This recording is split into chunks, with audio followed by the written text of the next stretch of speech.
Welcome to news alerts. AP deputy CM Pawan Kalyan Parvathipuram Manyam జిల్లాలో పర్యటిస్తున్నారు. ఈ సందర్భంగా గంజాయి సాగుదారులతో ఆయన సమావేశమయ్యారు. మీరు గంజాయి సాగు ఆపేందుకు మాకు సహకరించండి, మీకు ఉపాధి అవకాశాలు కల్పించేందుకు ప్రత్యామ్నాయంగా టూరిజం అభివృద్ధి చేసి చూపిస్తాం. ప్రతిసారి పోలీసులతో గంజాయి అరికట్టడం కంటే మీరు బాధ్యత తీసుకుంటే ఇది సాధ్యమని స్పష్టం చేశారు. కానీ మీకు ఉపాధి అవకాశాలు వచ్చేలా టూరిజంని కొంత డెవలప్ చేస్తాం. అది కూడా మీకు ఇబ్బంది కలగకుండా, అంటే అదేదో మీకు వచ్చి మీ ఇబ్బంది కలగకుండా కాకుండా మీరు ఆమోదించేలాగే, మీరు ఒప్పుకునేలాగే అదొకటి చేసి పెట్టి దానివల్ల మీరు కూడా సర్పంచ్ కాబట్టి మీరు కూడా ఈ గంజాయి వైపు వెళ్ళకుండా చూడండి. అదొకటి నా రిక్వెస్ట్ ఒకటి. ఎందుకంటే అది అన్నిసార్లు పోలీసులతో గొడవ పెట్టుకుంటే అయ్యేది కాదు. మీరు మనసులోంచి రావాలి. అందరూ కొంచెం ఎడ్యుకేట్ చేయాలి. మాకు ఇక్కడ మచ్చిగుండం అనేది ఉన్నది సార్. పాడేరులో ఉక్కంపేట మండలం పాడేరులో మచ్చిగుండం ఉన్నది. ఇక్కడ టూరిజం ఏరియా మాకు ఏర్పాటు చేయవలసిందిగా కోరుతున్నాం సార్. నేను చేసి పెట్టాను కదా. పినపాడు పంచాయతీ చాలా మంది విదేశాల నుంచి కానీ మన ఢిల్లీ మిగతా ప్రాంతాల నుంచి వచ్చి మీ గ్రామాలు ఉంటే ఇప్పుడు మీరు ఒక 20,000 కట్టుకున్నారనుకో, ఒక 2 ఇళ్ళు మీ టూరిజంకి కేటాయిస్తే కంపల్సరీ సస్టైనబుల్ హోమ్ స్టే లాగా మీరే వండి పెట్టండి. తద్వారా మీరుండే ఆ గూడెం వరకు మీకు ఆదాయం వస్తుంది. అది వాళ్ళు ఎవరు కూడా మిమ్మల్ని ఇబ్బంది పెట్టకుండా, మీరు వాళ్ళని ఇబ్బంది పెట్టకుండా మనం ఏదో కొన్ని రూల్స్ రాసుకుంటే పాటిస్తే, అందుకని మీకు కూడా ప్రత్యామ్నాయం, మీకు ఆదాయం లభించాలి, మీరు అడవులను సంరక్షించాలి. నాకు తెలుసు ఎందుకు ఈ ప్రాంతాలు ఎందుకు ఇంత ప్రేమ ఉంటుందంటే, నాకు మీరు అడవులను మీరు రక్షించకపోతే ఎవరు రక్షించలేదు. మీ జీవన విధానంలో ఇది ఒక భాగం. అందుకని ఈరోజు డబ్బు కూడా పెద్ద బాగా చేస్తాం. కేంద్రం మన ప్రధానమంత్రి మోదీ గారి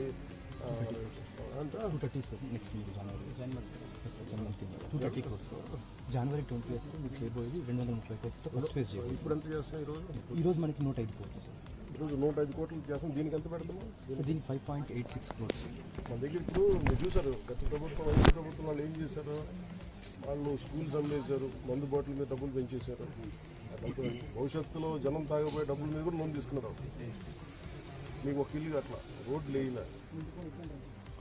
ఏంటంటే నేను ఓట్ల కోసం అయితే నేను సంపన్ను, నేను మీరు బాగుండాలని మనసులో కోరుతున్నాను. అలాగే నా బాధ కూడా. సినీ హీరో అల్లు అర్జున్ పై శాసనసభ వేదికగా ముఖ్యమంత్రి రేవంత్ రెడ్డి తీవ్ర విమర్శలు గుప్పించారు. అల్లు అర్జున్ మనిషేనా అని ప్రశ్నించిన రేవంత్, ప్రపంచంలో ఇలాంటి మనుషులు కూడా ఉంటారా అని తీవ్ర వ్యాఖ్యలు చేశారు. తొక్కిసలాటలో మహిళ చనిపోయిందని, థియేటర్ బయట పరిస్థితి బాగోలేదని, మీరు ఇక్కడి నుంచి వెంటనే వెళ్లిపోకపోతే పరిస్థితి అదుపు తప్పుతుందని డీసీపీ చెప్పినా సినిమా చూసి వెళ్తానని అల్లు అర్జున్ చెప్పారని మండిపడ్డారు. మీరు వెళ్లకపోతే మిమ్మల్ని అరెస్ట్ చేయాల్సి వస్తుందని డీసీపీ హెచ్చరించి ఆయనను బలవంతంగా కారులో ఎక్కించారని తెలిపారు. బయటకు వచ్చిన తర్వాత కూడా అక్కడి నుంచి నేరుగా వెళ్లిపోకుండా కారు రూట్ టాప్ పైకి ఎక్కి బయటకు వచ్చి చేతులు ఊపుతూ వెళ్లాడని విమర్శించారు. అంత జరిగిన తర్వాత కూడా చేతులు ఊపుతూ ఉన్నాడంటే ఏమనుకోవాలని ప్రశ్నించారు. ఒక మహిళ మృతికి అర్జున్ కారణమని చెప్పారు. जानकारी नहीं लेते और बाहर भी हम कुछ बोले तो अब जो इंक्वायरी ऑफिसर के ऊपर कुछ प्रेशर भी आके इंक्वायरी ऑफिसर हम जो कहा वो हिसाब से इंक्वायरी हो रहा है बोल के, ऐसे कोर्ट में भी इन लोग एडवोकेट लोग कुछ ऐसा लेते बोल के हम लोग कुछ नहीं कहा. यहाँ पर अकबरुद्दीन ओवैसी साहब 2 तारीख संध्या थिएटर वाले चिकड़पल्ली पुलिस स्टेशन में एक दरखास्त दिए. 4 तारीख पुष्पा 2 रिलीज होने वाले हैं. 4 तारीख हीरो हीरोइन और फिल्म प्रोडक्शन के स्टाफ सब लोग आ रहे हैं, आप बंदोबस्त दे दो. 3 तारीख चिकड़पल्ली सर्कल इंस्पेक्टर ये जवाब दिए, रिटर्न रिप्लाई कि भाई ये संध्या थिएटर ये अगल बगल में पूरा रेस्टोरेंट से दूसरे थिएटर से एंट्री एग्जिट एक ही है. कोई भी सेलिब्रिटी आए तो इससे पहले भी कुछ ऐसे दिक्कत हुआ. यहाँ हम सिक्योरिटी नहीं दे सकते क्योंकि यहाँ हम कंट्रोल नहीं कर सकता है. तो उन लोग hero heroine and production department को मत आने दो. हम लोग ये जो परमिशन हम मांगा हम रिफ्यूज कर रहा है, सीधा जाके उनके एडमिनिस्ट्रेटिव ऑफिसर को फिर रिटर्न में देकर स्टैंप और दस्तखत लेके आके रखे. 2 तारीख वो दरखास्त किए, 3 तारीख पुलिस वाले उसको रिफ्यूज कर दिए, सीधा सीधा रिटर्न में भी दे दिए. उसके बाद 4 तारीख 9 बजे 9:30 around, I have to check timing minutes, जो हीरो आया आरटीसी एक्स रोड से गाड़ी के रूफटॉप ओपन कर दे के पूरा रोड शो बनाए। तो पहले गलती थिएटर को आने के लिए दरखास्त रखा, दरखास्त तो वापस कर दिए। दूसरे गलती रोड शो करने के लिए कुछ बोला भी नहीं। वो आरटीसी एक्स रोड बहुत हाई डेंसिटी ट्रैफिक है, क्योंकि आरटीसी एक्स रोड में 10 थिएटर है, एक नहीं है। संजय है, सुदर्शन है, वोडियन है, इधर है, उधर है, कम से कम 10 थिएटर्स है वहां पर। तो वो 10 थिएटर के लोग आने वाले, पुलिस यही कहा कि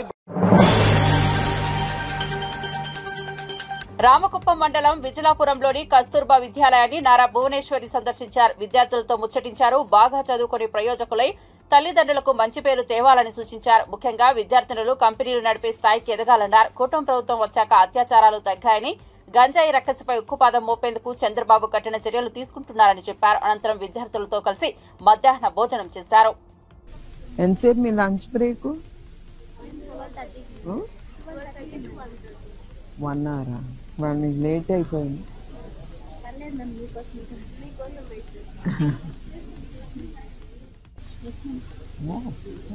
ఇది స్కూల్ సెక్షన్ ఉంటుంది మ్యామ్. మళ్ళీ కాలేజ్ వాళ్ళు కూడా డార్మెంటరీ అంతా ఇచ్చాడు మ్యామ్. కాలేజ్ మాత్రం అచ్చేది ఉంటుంది.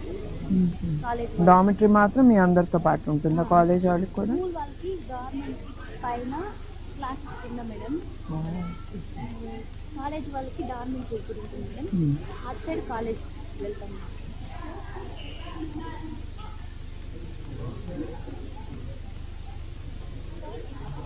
మాకు రూమ్స్ సరిపోయింది మ్యామ్. రూమ్స్ కావాలి. ఎంతమంది ఉంటారు ఒక్కొక్క రూమ్? అదే మేము 50 మెంబర్స్ ఉన్నాం. No, in one room how many sleep? పడుకునేటప్పుడు ఎంతమంది పడుకుంటారు కలిసి? కాలేజ్ వాళ్ళు డార్మెంటరీలో పడుకుంటారు. ఇన్ వన్ రూమ్ ఎంతమంది? 50 మెంబర్స్. అంటే పొడుగ్గా ఉంటుంది డార్మెటరీ. ఇరుకవుతుందా? That's what. కంప్యూటర్ ల్యాబ్ కూడా కావాలి. లేదా?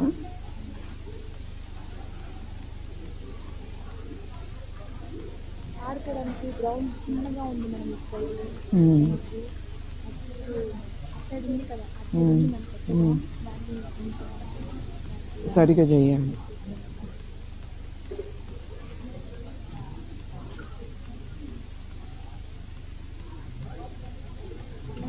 ఒక రిక్వెస్ట్ మ్యామ్. సన్న బియ్యం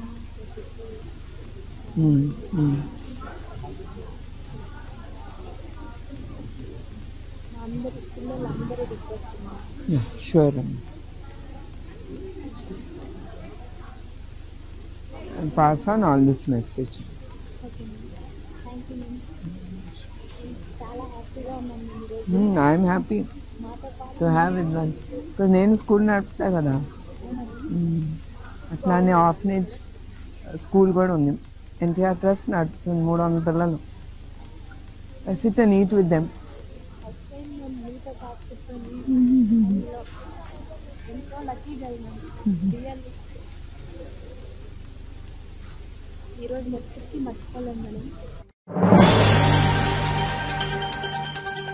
మిషన్ భగీరథకు ఆయన ఖర్చే 28,000 కోట్లయితే 50,000 కోట్లు తిన్నారని మంత్రి కోమిటిరెడ్డి ఎలా మాట్లాడతారని హరీష్ రావు ప్రశ్నించారు. రైతు భరోసాపై అసెంబ్లీలో స్వల్పకాలిక చర్చ సందర్భంగా ఆయన మాట్లాడారు. మిషన్ భగీరథపై కోమిటిరెడ్డి చేసిన వ్యాఖ్యలు రికార్డు నుంచి తొలగించాలని కోరారు. మంత్రి కోమిటిరెడ్డి మాట్లాడుతూ బీఆర్ఎస్ సభ్యులు సభను తప్పుదోవ పట్టిస్తున్నారని విమర్శించారు. ఇక వెంకటరెడ్డి గారు నా పేరు తీసుకున్నారు కనుక నేను దానికి పరిమితంగా చెప్పే ప్రయత్నం చేస్తాను. ఎందుకంటే సభను తప్పుదోవ పట్టించే ప్రయత్నం చేసినారు. ఒకటి, మిషన్ భగీరథలో 50,000 కోట్లు తినేశారన్నారు. అసలు మిషన్ భగీరథకు అయిన ఖర్చే 28,000 కోట్లు అయితే 50,000 కోట్లు తినేశారని మాట్లాడడం సబబు కాదు. అది సభ రికార్డు నుంచి తొలగించాలి. రెండవది, వారు మాట ఏమన్నారు, మా నల్గొండ జిల్లాకు అన్యాయం అయిందన్నారు. నేను నీటిపారుదల శాఖ మంత్రిగా పనిచేసిన.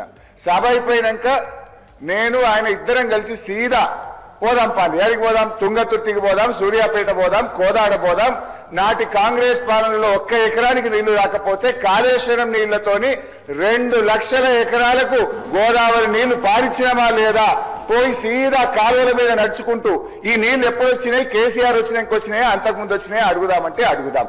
మూడోది, నల్లగొండకి ఏం చేయలేదని మాట్లాడడం కూడా కరెక్ట్ కాదు. నల్లగొండలో 3 మెడికల్ కాలేజీలు పెట్టింది కేసీఆర్ గారు. నల్లగొండ పట్టణంలో గతంలో మీరు మంత్రిగా ఉన్నప్పుడు ఎట్లా ఉంది, కేసీఆర్ గారు నల్లగొండ పట్టణాన్ని గత 5 ఏళ్లలో ఎంత అభివృద్ధి చేశారో నల్లగొండ పట్టణ ప్రజలను అడుగుతా కూడా చెప్తారు అధ్యక్ష. యాదాద్రి పవర్ ప్లాంట్ ఇచ్చిన అధ్యక్ష. ఇలా నల్లగొండను అన్ని రకాలుగా ఆ జిల్లాను సమగ్రంగా అభివృద్ధి చేసింది బీఆర్ఎస్ పార్టీ. దయచేసి ఇంకా చాలా చెప్పగలుగుతా కానీ చర్చ రైతు బంధు మీద జరగాలి కనుక మీ మీద గౌరవం కొద్దీ మీ సూచన మేరకు కూర్చుంటున్నాం. దయచేసి డిస్కషన్ రైతు బంధు మీద జరిగే విధంగా కేటీఆర్ గారికి అవకాశం ఇవ్వాలి, చర్చను డైవర్ట్ చేయొద్దని కోరుతున్నాం.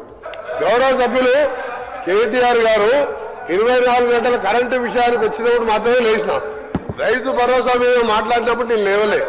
రాజశేఖర రెడ్డి గారు, నేను కేటీఆర్ గారు చెప్తున్నా, రైతు భరోసా మీద లేవలేదు సార్. ఇంకొకటి, వారు మళ్ళా సభను తప్పుదో పెట్టేసేగా హరీష్ రావు గారు నల్గొండ జిల్లాకు కాంగ్రెస్ పార్టీ సార్.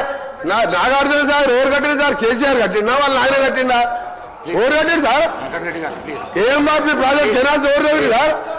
సూర్యాపేట 2 లక్షలు అంటున్నాడు, మొత్తం అబద్ధం సార్. పోదాం సూర్యాపేటకి పోదాం. ఎందుకు సార్? సార్ మీరు ఒకటే రైతు భరోసా కన్ఫైన్ కానీ ఒకరి సార్ రైతు భరోసాకు కన్ఫైన్ కానీ దాని మీద రైతు భరోసా ఏ విధంగా చేయాలో కేటీఆర్ గారు సలహా ఇవ్వమంటున్నారు. కరెంటు మీద 24 గంటలు అన్నప్పుడు మాత్రం నేను లేచాను. వారు కూడా మీరు సబ్జెక్ట్ డిబేట్ కావద్దని చెప్పండి. మేము అడగ మధ్యలో ఇది రైతులకు సంబంధించి అంటే ఓన్లీ రైతు భరోసా, రైతులకు వేరే సబ్జెక్ట్ మాట్లాడలేదు. ఇంపార్టెంట్ చర్చ ఇది డైవర్ట్ అయితే. అవును సార్, మీరు కరెంటు విషయం వస్తే మళ్ళీ వేరే చర్చ పెట్టండి. కరెంటు మీద వేరే చర్చ పెట్టండి. ఇలా లాగ్ బుక్ లేదో బయట పెడతా నేను. ఉచిత విద్యుత్ పేటెంట్ కాంగ్రెస్ దేనని మంత్రి కోమటిరెడ్డి వెంకటరెడ్డి అన్నారు. శాసనసభలో ఆయన మాట్లాడుతూ బీఆర్ఎస్ హయాంలో గరిష్టంగా 14 గంటల కరెంటు మాత్రమే వచ్చేదని విమర్శించారు. ఒక సబ్ స్టేషన్ లో లాగ్ బుక్ పరిశీలిస్తే ఈ విషయం తెలిసిందని చెప్పారు. ఆ 14 గంటల్లోనూ 5-6 సార్లు కోతలుండేవని విద్యుత్ సిబ్బంది చెప్పేవారన్నారు. బీఆర్ఎస్ పాలనలో కూలిపోయే ప్రాజెక్టులు కట్టారన్నారు. మిషన్ భగీరథ ద్వారా కుళాయి నీళ్లు వచ్చాయని ప్రజలు చెప్తే మరోసారి ఓట్లు అడగమని కోమటిరెడ్డి అన్నారు. మిషన్ భగీరథలో 50,000 కోట్లు తినేశారని ఆరోపించారు. ఎక్స్పీరియన్స్ లైన్మెన్ ఆయన చెప్పిన రికార్డు పంపిస్తాను. ఒకటి ముఖ్యమైనది, ఎందుకంటే సబ్జెక్టు కరెక్షన్, ఎందుకంటే వారు మిస్గైడ్ చేస్తుంది తెలంగాణ ప్రజలు. 24 గంటలు ఎప్పుడు ఇయ్యలే. 5 ఏళ్ళు ఎమ్మెల్యేగా ఉన్నా, 5 ఏళ్ళు ఎంపీగా ఉన్నా, 1000 గ్రామాలు తిరిగినా దాన్ని విత్డ్రా చేసుకోవాలి. వాళ్ళు 24 గంటలే ఆ లాగ్ బుక్స్ సాయంత్రం వరకు ఆదిలాబాదు, నల్గొండ, అలంపూర్కి వెళ్ళి రాత్రి వరకల్లా మొత్తం తీసుకొచ్చి హైదరాబాద్లో ఓ లాకర్లో పెట్టి దాల విషయం. ఎందుకంటే దాన్ని ప్రూవ్ అవుతుంది కదా అధ్యక్ష. నేను వీడియో మీకు పంపిస్తా, మీరు వీడియో ప్లే చేయండి అసెంబ్లీలో. అందుకనే దయచేసి గౌరవ సభ్యులకు మీ మీద గౌరవం ఉన్నది, మీరు దాన్ని విత్డ్రా చేసుకోండి. రెండోది అధ్యక్ష, ఎలక్షన్ల ముందు ఓఆర్ఆర్ అమ్మిన రోడ్లతోని వచ్చిన 7,000 కోట్లతోని ఒక ఇన్స్టాల్మెంట్ వేసి ఎక్సైజ్ టెండర్స్ ఒక 1 ఇయర్ తర్వాత పెట్టే టెండర్స్ ని 2,000 కోట్లు అన్ఎంప్లాయ్మెంట్ యూత్ దగ్గర sir.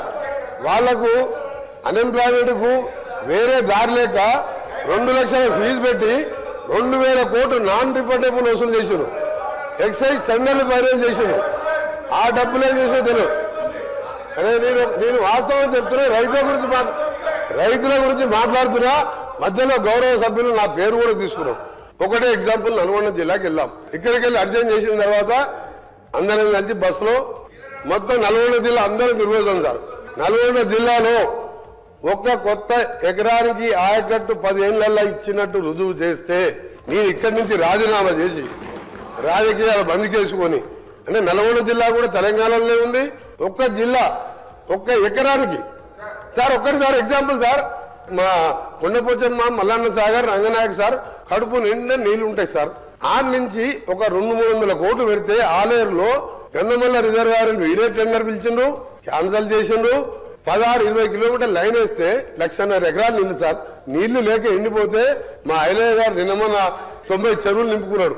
Baswapur reservoir sir, Kondapochamma కింద ఉంటది. బస్వాపూర్ నుంచి భువనగిరి కాన్ఫరెన్స్ లో మేము ఏదైతే సార్ నేను నేను సబ్జెక్ట్ డిబేట్ అయితే నేను ఓన్లీ రైతుల గురించి మాట్లాడుతున్నా. వాళ్ళు ఒకప్పుడు తెలంగాణ ఎట్లున్నాడు, తెలంగాణ వచ్చినంగా మొత్తంగా నష్టపోయింది మొట్టమొదట నల్గొండ జిల్లా సార్. జగన్మోహన్ రెడ్డి గారితో ఒప్పందం పెట్టి నువ్వు పోతిరెడ్డిపాడు తీసుకుపో, రాయలసీమ లిఫ్ట్ ఇరిగేషన్ తీసుకుపో అని చెప్తే 2 పంటలకు డ్రై క్రాప్ హాలిడే ఇచ్చిన అధ్యక్ష, అది పోయింది. మల్లన్న సాగర్ 50 TMC ఉండి కిందికి ఇస్తే మా భువనగిరి ఆలేరు. ఆంధ్రప్రదేశ్ లో ఇన్నేళ్లు పాలనా కాలంలో పిల్లల భవిష్యత్తుకు బాటలు వేసింది వైఎస్ఆర్ జగన్మోహన్ రెడ్డి అని వైఎస్ఆర్సీపీ స్టేట్ కోఆర్డినేటర్ సజ్జల రామకృష్ణారెడ్డి అన్నారు. పార్టీ అధినేత వైఎస్ జగన్ పుట్టినరోజు సందర్భంగా కేంద్ర కార్యాలయంలో ఘనంగా కార్యక్రమాలు నిర్వహించారు. కేక్ కట్ చేసిన అనంతరం సజ్జల పార్టీ శ్రేణులను ఉద్దేశించి మాట్లాడారు. ప్రపంచవ్యాప్తంగా ఉన్న తెలుగు వాళ్లు జగన్ పుట్టినరోజు వేడుకలు జరుపుకుంటున్నారు. ప్రపంచంలోని కోట్లాది మంది అభిమానుల గుండె చప్పుడు వైఎస్ జగన్. గెలుపు ఓటములకు అతీతంగా ప్రజా సంక్షేమమే ఆయన లక్ష్యం. 5 ఏళ్ల పాలనలో ప్రజల జీవితాల్లో సమూల మార్పులకు నాంది పలికారు. రాజకీయాల్లో వైఎస్ జగన్ ప్రస్థానం ఒక చరిత్ర. ఇచ్చిన మాటకు కట్టుబడే ఆయన ఎందరికో ఆదర్శప్రాయుడు. Jagan real visionary. నేతల్లోనే జగన్ అరుదు. పిల్లల భవిష్యత్తుకు బాటలు వేశారు. ప్రతి ఒక్కరూ ఆత్మగౌరవంతో జీవించేలా చేశారు. జగన్ పుట్టినరోజు మనందరికీ పండుగ రోజు అని తెలిపారు. రాష్ట్రంలో వైసీపీ టీడీపీ నేతల మధ్య మాటల యుద్దం కొనసాగుతోంది. ఈ క్రమంలో కూటమి ప్రభుత్వంపై వైసీపీ నాయకురాలు మాజీ మంత్రి రోజా సంచలన వ్యాఖ్యలు చేశారు. తిరుపతి నియోజకవర్గం సర్వసభ్య సమావేశంలో పాల్గొన్నారు. ఈ సందర్భంగా ఆమె మాట్లాడుతూ కూటమి ప్రభుత్వానికి బహిరంగ సవాల్ విసిరారు. నేను అవినీతి చేస్తుంటే నిరూపించండి అని ఛాలెంజ్ విసిరారు. ఫైల్స్ అన్ని మీ దగ్గర ఉన్నాయి, నా తప్పేంటో నిరూపించండి అన్నారు. ఇన్నాళ్లు జగన్ చూస్తే భయపడ్డారు. ఈ రోజు జగన్ కటౌట్ చూసినా కూడా కూటమి నాయకులకు భయం పట్టుకుందని ఎద్దేవా చేశారు. అధికారంలో ఉన్న కూటమి ప్రభుత్వంపై నెల రోజులకే వ్యతిరేకత మొదలైందని ఆమె పేర్కొన్నారు. కూటమి నాయకులకు ఒకటే చెప్తున్నా, మా పార్టీ నాయకుల ఆస్తులు కూలదోచినా, వేధించినా వడ్డీతో సహా తిరిగి ఇచ్చేస్తామని వార్నింగ్ ఇచ్చారు. ఈరోజు కూటమి ప్రభుత్వం అధికారంలోకి రావటానికి ముందు బాబు షూరిటీ, భవిష్యత్తుకు గ్యారంటీ అన్నాడు. కానీ అధికారంలోకి వచ్చాక బాబు షూరిటీ, బాదుడు గ్యారంటీ అన్నట్టుగా అయిపోయింది. చెప్పిన సూపర్ 6లు ఏమీ చేయలేదు. కొత్త సూపర్ 6లు తీసుకొచ్చారు. విద్యుత్ ఛార్జీలు పెంచారు, అలాగే రిజిస్ట్రేషన్ ఛార్జీలు పెంచారు, ఫ్రీ ఇసుక అంటూ 2 రెట్లు పెంచారు, నిత్యావసర వస్తువుల ధరలు పెంచారు. ఎక్కడ పడితే అక్కడ పుణ్యక్షేత్రాల్లో కూడా పబ్బులు పెట్టుకుంటూ, బెల్ట్ షాపులు తెరుచుకుంటూ ఈరోజు ఈ తిరుపతి పవిత్రతని గంగపాలు చేయాలన్న ప్రయత్నం చేస్తున్నారు. కానీ జగన్మోహన్ రెడ్డి గారికి అండగా మా చిత్తూరు జిల్లా అధ్యక్షుడి గారి ఆదేశాల మేరకు ఇక నుంచి ప్రజల పక్షాన నిలబడి ప్రజల సమస్యలకు పోరాటానికి మేమందరం కూడా అడుగులో అడుగు వేస్తూ మళ్ళీ జగనన్నని ముఖ్యమంత్రిని చేసేంత వరకు కూడా ఈ పోరాటాలు ఆపమని కూడా ఈ సందర్భంగా తెలియజేసుకుంటున్నాం. ఈరోజు ఎంత సిగ్గుచేటంటే రాష్ట్ర వ్యాప్తంగా జగన్మోహన్ రెడ్డి గారు ఫ్లెక్సీ పెట్టకూడదంట, కటౌట్ పెట్టకూడదంట, పోలీసుల్ని పెట్టి వాటిని చింపించడం, తప్పుడు కేసులు పెట్టించడం, బెదిరించడం చూస్తుంటే జగనన్నను చూస్తే భయం అనుకున్నాం. ఆయన కటౌట్ ని చూస్తే కూడా కూటమి ప్రభుత్వానికి భయం అన్న విషయం ఈరోజు మాకు అర్థమైంది. ఈరోజు మాకు ఇన్ని సీట్లు ఉన్నాయి, అన్ని సీట్లు ఉన్నాయని చెప్పుకుంటున్నా లోపల భయం, ధైర్యం లేకుండా ఇలా అఫీషియల్స్ ని పెట్టుకొని దౌర్జన్యం చేయడం చూస్తుంటే కూటమి ప్రభుత్వం మీద జాలేస్తుంది. వాళ్ళకి సూటిగా మేము హెచ్చరిస్తున్నాం. ఇక మీదట ఇలాంటి చేతగాని పనులు, నీతిమాలిన పనులు చేస్తే వదిలి మేం బతకాలని లేదు, బావమరుదులు కలిసి నల్గొండ ప్రజలకు విషమిచ్చి చంపండని కోమటిరెడ్డి అన్నారు. శాసనసభలో ఆయన మాట్లాడారు. 6,000 కోట్లతో మిషన్ భగీరథ టెండర్లు పిలిచి డ్రా చేసుకున్నారని, బీఆర్ఎస్ పాలనలో 1 ఎకరాకు నీళ్లు ఇవ్వలేదని, రేవంత్ రెడ్డి ఆధ్వర్యంలో ప్రాజెక్టులు పూర్తి చేసి జిల్లాను సస్యశ్యామలం చేస్తామని కోమటిరెడ్డి తెలిపారు. వరి ధాన్యం పండించడంలో నంబర్ 1 జిల్లా నల్లగొండ జిల్లా అనే మాట నేను గౌరవ మంత్రి గారికి చెప్తా ఉన్నా అధ్యక్ష. అత్యధికంగా ధాన్యం పండింది నల్లగొండ. ఇది వారు తెలుసుకోవాలా, తెలుసుకొని మాట్లాడాలని చెప్పి నేను కోరుతా ఉన్నా అధ్యక్ష. ఇక మీరు దాని మీద మళ్ళీ ప్రత్యేకంగా చర్చకు అవకాశం ఇస్తానంటే మేము సిద్ధంగా ఉన్నాం అధ్యక్ష. 10 ఏళ్లలో రైతు బంధు మాత్రమే కాదు అధ్యక్ష, ఒక్కటి కాదు అధ్యక్ష, సకాలంలో ఎరువులు, విత్తనాలు, 2603 వ్యవసాయ రైతు వేదికలు, ఇవన్నీ పెట్టడంతో పాటు వ్యవసాయ విస్తరణ, ఎందుకంటే వ్యవసాయ స్థిరీకరణ జరగాలంటే వ్యవసాయ విస్తరణ జరగాలి. అందుకే ఇవన్నీ కూడా తీసుకున్నాం అధ్యక్ష. అందులో భాగంగా వచ్చిందే రైతు బంధు అధ్యక్ష. మా కమిట్మెంట్ రైతుల విషయంలో చెప్పాలంటే మా కమిట్మెంట్ ఒకటే చెప్పచ్చు అధ్యక్ష. మా మెడ మీద కత్తి పెట్టిరు, వ్యవసాయ మోటార్లకు మీటర్లు పెడతారా పెట్టరా అని ఆనాడు మా మెడ మీద కత్తి పెడితే 30,000 కోట్ల రూపాయల అదనపు రుణాన్ని కూడా వదులుకున్నాం, ఆ రుణ పరిమితిని కూడా వదులుకున్నాం. కానీ ఎట్టి పరిస్థితుల్లో పెట్టం, మోటార్లకు మీటర్లు పెట్టమని చెప్పిన కమిట్మెంట్ ఉన్న నాయకుడు కేసీఆర్ గారు అధ్యక్ష. మరి ఇప్పుడు వీరు పెడతారా పెట్టరా, పైన వాళ్ళు చెప్పినట్టు వింటారా వినరా అని చెప్పి రైతులు కూడా చూస్తా ఉన్నారు అధ్యక్ష. అధ్యక్ష ఆనాటి పరిస్థితి అధ్యక్ష, రైతు బంధు గురించి ఒక మాటలో చెప్పాలి అంటే పేరు పెడుతున్నారు గౌరవ సభ్యులు గారు సార్ మీ ద్వారా కేటీఆర్ గారికి రిక్వెస్ట్ చేస్తున్నాం. లాస్ట్ 10 years మీ రూల్లో 1 ఎకరానికి ఎక్స్ట్రా ఇరిగేషన్ వాటర్ వచ్చింటే నల్గొండకు, అది బునియాద్ గాని కానీ, ధర్మారెడ్డి కాలువ, బ్రాహ్మణవెల్లని కానీ, సొరంగం కానీ, గన్నమల్ల కానీ, బస్వాపూర్ కానీ, ఏ ఒక్క ప్రాజెక్ట్ కాదు కదా. మూసి కాలువలు ఈ డ్రైనేజ్ నీళ్లకు వ్యవసాయాన్ని వాడుకుంటానికి కూడా 100 కోట్లు ఇవ్వలే. ఈ ఏమంటారు అధ్యక్ష, మిస్గైడ్ చేస్తున్నాను. నల్గొండ జిల్లాలో ఎక్కువ ధాన్యం పండింది. ఎట్లా పండింది అధ్యక్ష? ఆనాడు ఇందిరాగాంధీ జవహర్లాల్ నెహ్రూ పూర్తి చేసిన సాగర్ డ్యామ్తో 8 lakhs ఖర్చు. ఏఎంఆర్పి ప్రాజెక్టు ఎన్టీ రామారావు మొదలు పెడితే ఆ తర్వాత డిస్ట్రిబ్యూట్ కెనాల్తో 400 కోట్లతో నేను రాజశేఖర రెడ్డి గారు సీఎం ఉన్నప్పుడు పూర్తి చేస్తే వచ్చిన పంట. ఈసారి మన పోయినసారి అధ్యక్ష క్రాప్ హాలిడే. ఎందుకు క్రాప్ హాలిడే? ఈయన జగన్మోహన్ రెడ్డి గారు వీళ్ళకి బిర్యానీ పెట్టి వీళ్ళ ఫ్రెండ్షిప్ వేరే. రాయలసీమ లిఫ్ట్ ఇరిగేషన్ అధ్యక్ష, అరే ఆగబా బాబు నీకు చెప్తా, మా బాధ చెప్తా నేను. రాయలసీమ లిఫ్ట్ ఇరిగేషన్ పోతిరెడ్డి పాటు 88,000 టీఎస్కే 44,000 పెంచితేనే సొంత పార్టీ ముఖ్యమంత్రి రాజశేఖర రెడ్డితో కొట్లాడినా నేను. సొంత పార్టీ ముఖ్యమంత్రి రాజశేఖర రెడ్డి గారితో కొట్లాడినా. పులిచింతలో 3వ పంటకి ఇస్తే కొట్లాడినా. నా సొరంగం ఇవ్వకుండా, నా బ్రాహ్మణ వెల్లువలు ఇవ్వకుండా నువ్వు ఎందుకు 3వ పంటకు నిలుస్తున్నావు కొట్లాడినా. వీళ్ళు సార్ నల్గొండ జిల్లాల అంత బ్రహ్మాండంగా పంట పెరిగి నీళ్ళు ఇచ్చుంటే ఏకలింగం గెలుస్తారా సార్? అందరూ 60-70 మెజార్టీతో గెలిచినాం. ఇలా ఓట్లు వేసేవారు కదా, మోసం చేసి నల్గొండని. ఇవాళ మా ముఖ్యమంత్రి గారు మూసిని క్లీన్ చేసి మమ్మల్ని బతుకునిద్దామంటే దానికి అడ్డపడుతుంది సార్. మేము బతకాలని లేదు. ఇంత విషయం ఇచ్చి చంపండి నల్గొండ ప్రజలు చంపండి, బాగుపడుతుంది కలిసి రాండి సార్. ఒక్కసారి మా ఊర్లో అనుకోండి, బ్రాహ్మణ వెళ్ళేలా పక్కన మూసిపోతుంది. ఏడుపోస్తా వీళ్ళని చూస్తే ఈ అజ్ఞానులు ఎట్లా ఈ సభకు వస్తుంది. రైతు భరోసా విధి విధానాలపై అసెంబ్లీలో జరిగిన చర్చ సందర్భంగా మాజీ మంత్రి కేటీఆర్, మంత్రి కోమటిరెడ్డి వెంకటరెడ్డి మధ్య మాటల యుద్ధం జరిగింది. తెలంగాణ వస్తే దళితుడిని సీఎం చేస్తామని బీఆర్ఎస్ మోసం చేసిందని మంత్రి కోమటిరెడ్డి మండిపడ్డారు. మేనిఫెస్టో అంటే కాంగ్రెస్ పార్టీకి భగవద్గీత లాంటిదని చెప్పారు. మరోవైపు రైతు బంధు యథాతథంగా కొనసాగించాలని కేటీఆర్ డిమాండ్ చేశారు. రైతులకు బేడీలు వేశారంటూ కాంగ్రెస్ సర్కార్పై విమర్శలు గుప్పించారు. మీరు చాలా మంది సార్, మా దాంట్లో కూడా చాలా మంది సభ్యులు మాట్లాడాలి, సిపిఐ వారు మాట్లాడాలి, బీజేపీ వారు మాట్లాడాలి. వాడు ఒక్కరే వారు మాట్లాడు సార్. ఒకటే నిమిషం, నీ గుండె ధైర్యం చేసుకొని నీ మేనిఫెస్టోలో మొదటి మేనిఫెస్టో కాంగ్రెస్ పార్టీకి మేనిఫెస్టో అంటే భగవద్గీత, బైబిల్, ఖురాన్ లాంటిది చెప్పింది చేస్తాం. నీ మేనిఫెస్టో ఏం చెప్పినావు? దళిత ముఖ్యమంత్రి, దళితుల 3 ఎకరాలు, 3 కాదు 2 ఉంటే 1 యాడ్ చేస్తా, బోరేస్తా, మోటార్ వేస్తా, పండు రైతుని చేస్తా. KG to PG. నీ బిడ్డ వస్తే అల్లుడు వచ్చాడే అనుకుంటావు, గొర్రెలు మేకరాలు కట్టేస్తావు. 1 కాదు 2 కాదు, లక్షల అబద్ధాలప్ప.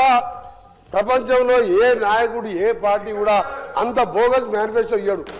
2001లో అధ్యక్ష నేను ఉద్యమంలో 2001లో కొండా లక్ష్మణ్ బాబు దగ్గర ఆఫీస్ పెట్టినప్పుడు ఒక మాట అన్నాడు, ఆ రికార్డు తీద్దాం 10 లక్షల దారు ఉంటాయి. దళితుని ముఖ్యమంత్రి చేయకపోతే నా మెడ మీద అలా ఉండదు అన్నాడు. ఏం మాట్లాడుతారు మీరు? అబద్ధాలకు బ్రాండ్ అంబాసిడర్లు. నువ్వు మాట్లాడు, రైతు భరోసా గురించి మాట్లాడు, రైతు భరోసా మీద చేయి. కానీ మీరు చెప్పేది మీరు ఏం చేయలే కాబట్టి ఆయన కూలేశ్వరం కట్టిందంట. దాని కాళేశ్వరం కాదు, కూలేశ్వరం. అధ్యక్ష ఒకటే అడుగుతురా, ఆ కూలేశ్వరం నీళ్లు వాడకుండా 1,52,00,000 మెట్రిక్ టన్నుల ధాన్యం పట్టించిన చరిత్ర తెలంగాణ రైతులది. అందుకనే తక్కువ మాట్లాడు, అయిపోయింది. 10 ఏళ్ళు నమ్మిన 2 సార్లు. ఇక నువ్వు ఎక్కువ మాట్లాడకు, సమయం వేస్ట్ చేయకండి. ఇలా ఇంపార్టెంట్ ఉంటే ప్రాణం తీసుకుంటే తప్ప అబద్ధాలు ఆడడం. మీలాగా మోసం చేయం. ఏదో 40 మంది బాగుపడ్డారు 10 ఏళ్ళ. ఇవాళ 50 లక్షల మహిళలు, ఈరోజు 50 లక్షల మహిళలకు నెలకు ఉచితంగా 200 యూనిట్ల కరెంటు ఇచ్చి నెలకు 1000 రూపాయలు సేవ్ చేస్తున్నాం. అలాంటి మెచ్చుకోవాలి మీరు. ఒక్క మంచి పని చేయలే. Don't waste the time. మళ్ళా సెషన్ ఉంది. మీ నాయకుడు రమ్మను. అబద్ధాల మేనిఫెస్టో అబద్ధాల మేనిఫెస్టో రచయిత, అబద్ధాలకు బ్రాండ్ అంబాసిడర్, ప్రపంచ ఖ్యాతిగాంచిన కేసీఆర్ గారు నమ్మరు. మాట్లాడదాం మేనిఫెస్టో మీద. నిజంగా వీళ్ళకి ఇంట్రెస్ట్ ఉంటే 10 రోజులు హౌస్ పొడిగించండి, అన్ని అంశాల మీద చర్చ పెట్టండి. నిజంగా ప్రభుత్వానికి ఇంట్రెస్ట్ ఉంటే చర్చ పెట్టండి, మాకు అభ్యంతరం లేదు. ఇంతమంది డిస్టర్బ్ చేస్తే ఎట్లా సార్? సభ్యులు లేస్తారు, మంత్రులు లేస్తారు. అధ్యక్ష, మేము అందుకే అంటున్నాం సార్, మాకు అన్ని విషయాల్లో స్పష్టత ఉంది, నిజాయితీ ఉంది కాబట్టి నిజాయితీగా చెప్తున్నాం. చాలా పని చేసినాం. కంక్లూడ్ చేస్తున్నా సార్. ఇదేం పద్ధతి? 2183 రూపాయల బోనస్ అని చెప్పి మేనిఫెస్టోలో పెట్టింది మీరు. 2183 బోనస్ అనేది దొడ్డు వడ్లకు సంబంధించిందని చెప్పి కేంద్ర ప్రభుత్వం యొక్క ఎంఎస్పీ లెక్క ఉన్నది. బోనస్ ఇస్తామని చెప్పింది దొడ్డు వడ్లకు, ఇవాళ మాట్లాడుతున్నది మాట తప్పి చెప్తున్నది సన్న వడ్లకని. వాళ్ళు అడ్డమైన మాటలు మాట్లాడచ్చు, మేము మాట్లాడద్దా సార్? వాళ్ళు ఏది పడితే అది మాట్లాడచ్చు, మంత్రులు కూడా నోటికి వచ్చినట్టు మాట్లాడచ్చు, మేము వివరణ కూడా ఇవ్వద్దా? ఇదేం పద్ధతి అధ్యక్ష? రైతులకు బేడీలు వేసిన చరిత్ర బీఆర్ఎస్దేనని మంత్రి సీతక్క అన్నారు. శాసనసభలో ఆమె మాట్లాడారు. బీఆర్ఎస్ హయాంలో 5 లక్షల జీతం వచ్చేవారు కూడా రైతు బంధు తీసుకున్నారని తెలిపారు. గ్రామాల్లో పంట సాగు చేసిన పట్టాలు లేని వారికి రైతు బంధు రాలేదన్నారు. 10 ఏళ్లుగా రైతు బంధు ఎవరెవరికి ఎంతెంత వెళ్లిందో వివరాలు బయటపెట్టాలని సీతక్క కోరారు. కౌలుదారులను గత ప్రభుత్వం పట్టించుకోలేదని ఆగ్రహం వ్యక్తం చేశారు. భూమి లేని పేదలకు 10 ఏళ్లలో గత ప్రభుత్వం ఏమిచ్చిందో చెప్పాలన్నారు. ఈ పార్టీ బీఆర్ఎస్ పార్టీకి ఉంది అధ్యక్ష. ఆ రోజు సన్న వడ్లేస్తే ఊరే అన్నది మీరు. ఇవాళ కౌలు రైతుల గురించి గొప్పగా మాట్లాడుతున్నారు. కౌలు రైతులకు ఎందుకు ఇవ్వాలి భరోసా? వాళ్ళు అద్దె ఇళ్లలో ఉన్న అద్దె ఇళ్లలో ఉన్నోడు ఓనర్ అవుతాడా? కౌలు రైతు ఓనర్ అవుతాడా అని ఆ రోజు మీరు మాట్లాడారు. ఇవాళ రైతుల మీద ఏదో గొప్పగా మాట్లాడుతున్నారు. నేను సవాల్ చేస్తున్నా అధ్యక్ష, ఈ రాష్ట్రంలో ఉన్న అందరి భూముల మీద క్లీన్ గా అక్కడ ఒక దగ్గర 100 ఎకరాల ఫామ్ హౌస్ ఉంటుంది, కానీ 10 మంది పేర్లు ఉంటాయి. అది బయట తీయండి. వాళ్ళకి ఇప్పుడు 5-6 లక్షల జీతాలు ఎత్తుకునేటోళ్ళు కూడా రైతు ముసుగులో రైతు బంధు తీసుకున్నారు. మీ హయాంలో గుట్టల సాగులో లేకుండా తీసుకున్నారు. మాలాంటి ఏరియాలలో మోకా మీద ఉండి సాగు చేసినా కూడా పట్టా లేకుంటే వాళ్ళకి మీ హయాంలో 1 రూపాయి రాలే, కానీ వాళ్ళు పంట పండించారు. మీరు ఇచ్చింది రైతు బంధు, రైతు పెట్టుబడి కాదు, పట్టా పెట్టుబడి ఇచ్చారు. పట్టా ఉంటేనే ఇచ్చారు ఆ రోజు. కానీ కౌలు రైతులకు ఇయ్యలే, చిన్న సన్నకారు రైతులు పట్టా లేనటువంటి వాళ్ళకి ఇయ్యలే. అదేవిధంగా రైతు రుణమాఫీ గురించి గొప్ప చెప్తున్నారు. మీరు అనేక మందిని మీరు చేసినటువంటి రుణమాఫీ వడ్డీ మాఫీ అయింది, రుణమాఫీ కాదు. అది వడ్డీ మాఫీ. ఆ వడ్డీ మాఫీలో కూడా మీరు అనేక మందికి రైతులకు నిబంధనలు పెట్టడంతో చాలా మంది ఈ నిబంధనల మూలంగా మేము ఇచ్చినటువంటి రుణమాఫీలోకి కూడా కొంతమంది రెన్యువల్ కానటువంటి పరిస్థితి వాస్తవం. అలాంటి వాళ్ళే ఆగింది. అది 2014 నుంచి కొనసాగుతూ వస్తుంది. మీరు చేసినటువంటి రుణమాఫీ నిబంధనలు కొనసాగుతూ వస్తున్నాయి కాబట్టి అది గుర్తుపెట్టుకోండి. మీరు అన్ని బాగా చేసినాక 30,000 కోట్ల రైతుల రుణమాఫీ కాకుండా ఎట్లున్నాయి? మీరు అన్ని రైతులను రాజులను చేసిర్రు, రైతు బంధు ఇచ్చిర్రు, అన్ని చేసినాక మళ్ళీ 30,000 కోట్ల రూపాయలు వాళ్ళ మీద ఎందుకు భారమైంది? ఎందుకు రుణాలు మిగిలినాయి? అది చెప్పండి. కాబట్టి ఇవాళ కేటీఆర్ గారికి ఒకటే అడుగుతున్నా, మీరు 10 ఏళ్లలో భూమి లేనటువంటి ఒక్క పేదింటి బిడ్డలకు మీరేమిచ్చారు?